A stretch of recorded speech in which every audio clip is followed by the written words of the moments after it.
matokani longi Yutse tukake matokani longi Na petute mamo hun petute Kake ma ilo na rinale lungay chompui tute ka Wala part ang natangkat riba topin Isima white dura piyang kay kalonjin Ako tagiya tumalite may rolin Tiba tong tapay dong loko selfie Ingin niya du song kay tuwe min du long Rau sum le at hevel te mga hantem te Nang katsu a fulo Subang su tinubakan tunay lo valian kapulo Sialeng na patangay mo Cause girl you are my idol It's sweet not a dialogue Sila po kang I hope I thought for life at night, I thought for your love Isa'y doon ang kahit na bebo ng ma O isang fan, kahit ka mga kito Katridong at bedon tagdak ma Bedon tagdak ma Hindi kaya nga siyang kalaw-kali Kimong senong titam tuwi ni Boyte Min pansong Iduzong hero Ilang maming hito Kaging natin na virtue ng mga hini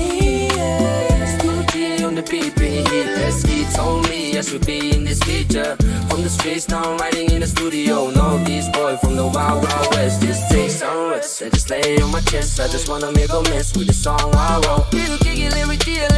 like a handboy. I just wanna be the one who put the aim on to it. Ima kani hai tin lungai tu ten trim na tu na mati ye mena san hani ten ki na ka ta khamba itu tu isam trim atak rama kan sang lo ma se di sang gan ma tu na it so ding sing ko lo vari kong ka fuang ka dari ko ari mo ni la nami dang ma kan ko lo tu dam man om lo ta kan la to ka sak na le vang lo Na petute mamo hun petute Kake ma ilo na rinale lungay chompui tute ka Din kake matokani longi Yutse tukake matokani longi Na petute mamo hun petute Kake ma ilo na rinale lungay chompui tute ka Nom na te, tu til tiet, but sa duwa te Tilung ilia mami nu inia nga anay lau Oy oy itirakak Kat suave fuwa singa te papak Milat sin tur po kat sil sapak Karin nom i hey dere ler sakak Pasan tu rin nom mabaga pimo